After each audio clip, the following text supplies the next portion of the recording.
Hello and welcome to the Joe DeLisi Financial Advisor Podcast, Episode 4. Today's title, it's election year 2024, and I'm nervous. Help me. This podcast is probably more for potential clients. If you're a client of mine right now, and you have people who you've been talking to and they're a little bit worried, it's end of January 2024, heading into obviously a big presidential election this year.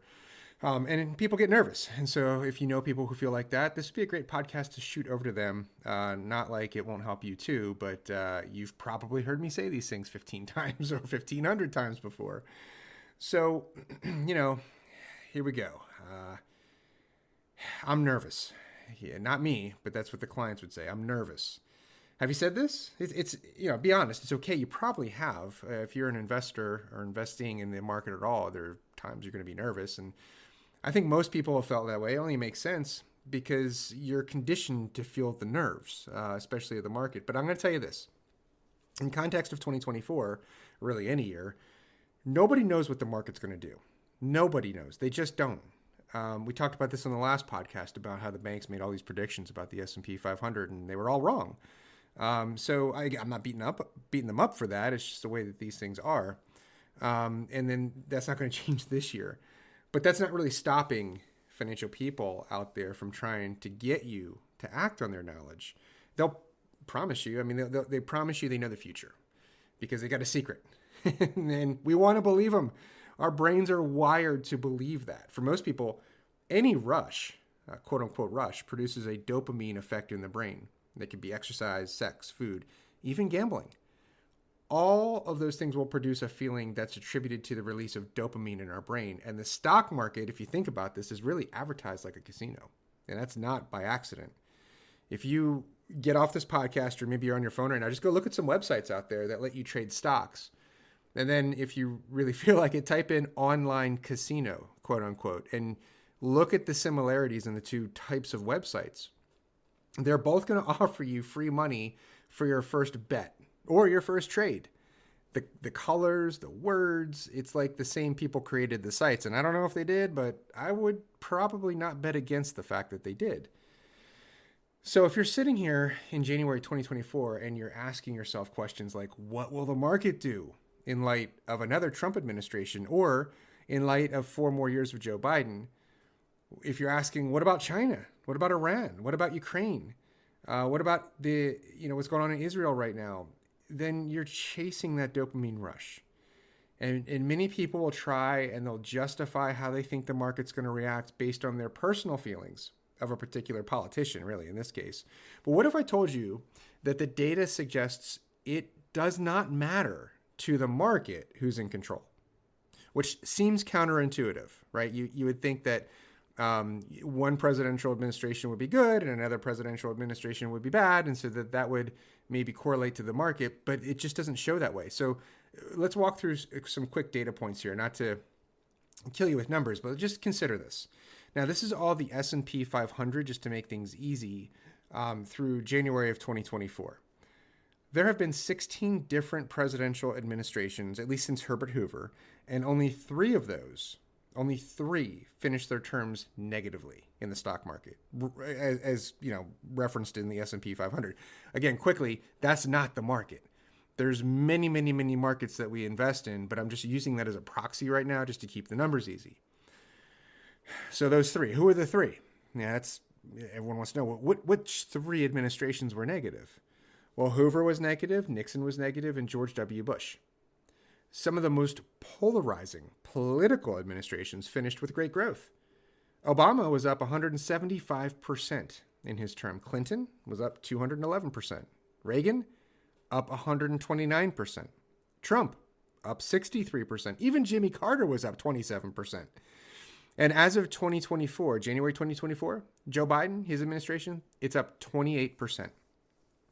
But Joe, it's not the president, it's Congress who determines the outcome, right? So if that's true, that it's not the president but Congress, then what we need to do is look at what we would call a unified Congress. Okay, so we would need one party affiliation to run both the House and the Senate. That would be what we would call a unified Congress. Otherwise, it's just a stalemate, usually. So let's look at that. since January of 1926 through December 31st of 2019, the Republican Party has controlled both branches, Senate and House, a total of 13 years. That's actually kind of funny. Almost 100 years. They've only controlled both for a total of 13 years. And in those 13 years, the S&P 500 was a positive 14.52%.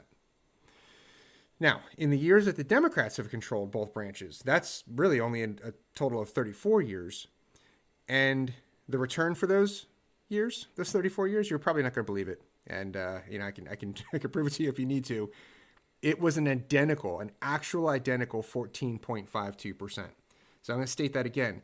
The Republicans ran stuff 13 years, their return 14.52%. Democrats ran stuff unified 34 years, the same return 14.52%. It's like you can't make that stuff up.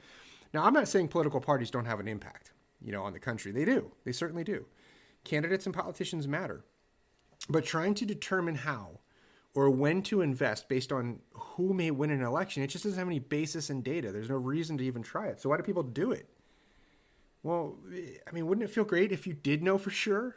Like, what if you could sit down at a blackjack table? We mentioned casinos a minute ago. What if you could sit down at the blackjack table and you knew for sure what the next blackjack card would be? You'd be rich.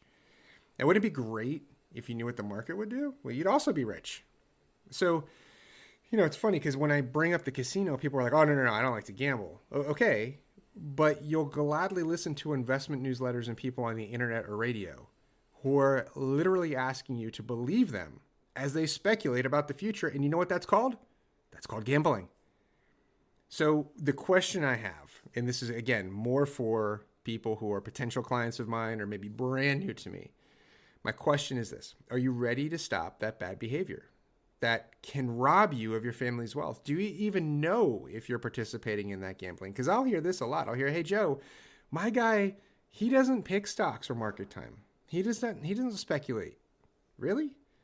Then why is it when I look at your brokerage account, it's packed full of mutual funds that have 80% of its portfolio turned over every year, sold off every year? Why do you own any individual stocks at all?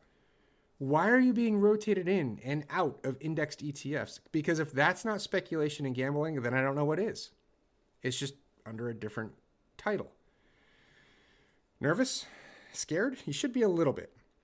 Because you have to understand, casinos, any kind of gambling situation, casinos in this case, they're set up to separate you from your money based on the premise that you might walk out rich if you only took the risk. So the longer you stay in the casino, the odds are you're going to lose your money.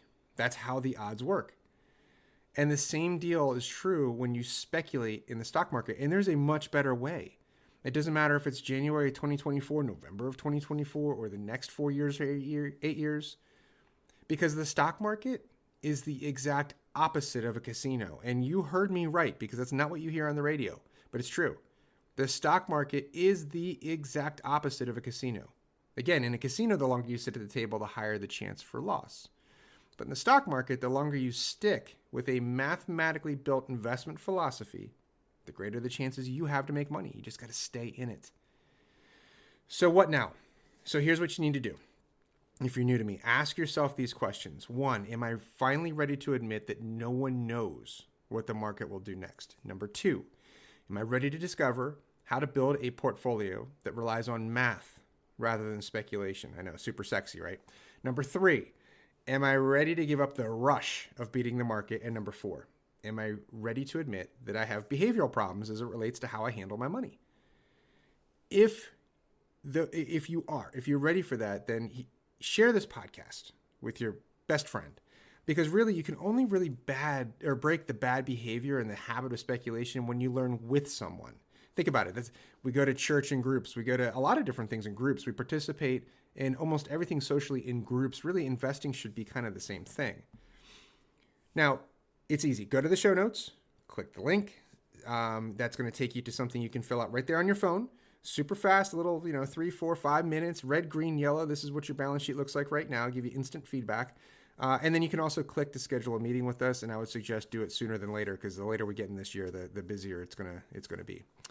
Joseph DeLisi is a registered representative and financial advisor of Park Avenue Securities, LLC, OSJ 5280 Carroll Canyon Road, 300 San Diego, California, 92121 619 648 6400. Securities products and advisory services offered through PAS, member FINRA SIPC. Financial representative of the Guardian Life Insurance Company of America, Guardian, New York, New York. PAS is a wholly owned subsidiary of Guardian. Westpac Wealth Partners, LLC is not an affiliate or subsidiary of PAS or Guardian. Insurance products offered through Westpac Wealth Partners and Insurance Services, LLC, a DBA of Westpac Wealth Partners, LLC. CA Insurance License number 0D34103. This podcast is for informational purposes only and is not to be construed as tax, legal, or investment advice. Although the information has been gathered from sources believed to be reliable, please note that individual situations can vary. Therefore, the information should be relied upon only when coordinated with individual professional advice. Guardian, its subsidiaries, agents, and employees do not provide tax, legal, or accounting advice. Guardian and its subsidiaries do not issue or advise with regard to mortgages, property and casualty insurance, and or car insurance. Consult your tax, legal, or accounting professional regarding your individual situation. All investments and investment strategies contain risk and may lose value. Diversification does not guarantee profit or protect against market loss. Equities may decline in value due to both real and perceived general market, economic, and industry conditions. Investing in securities of smaller companies tends to be more volatile and less liquid than securities of larger companies. Investing in the bond market is subject to certain risks, including market, interest rate, issuer, credit, and inflation risk. This material is intended for general use. By providing this content, Park Avenue Securities LLC and your financial representative are not undertaking to provide investment advice or make a recommendation for a specific individual or situation or to otherwise act in a fiduciary capacity. Past performance is not a guarantee of future results. Indices are unmanaged and one cannot invest directly in an index. A6 87691.1 expires January 2, 2028.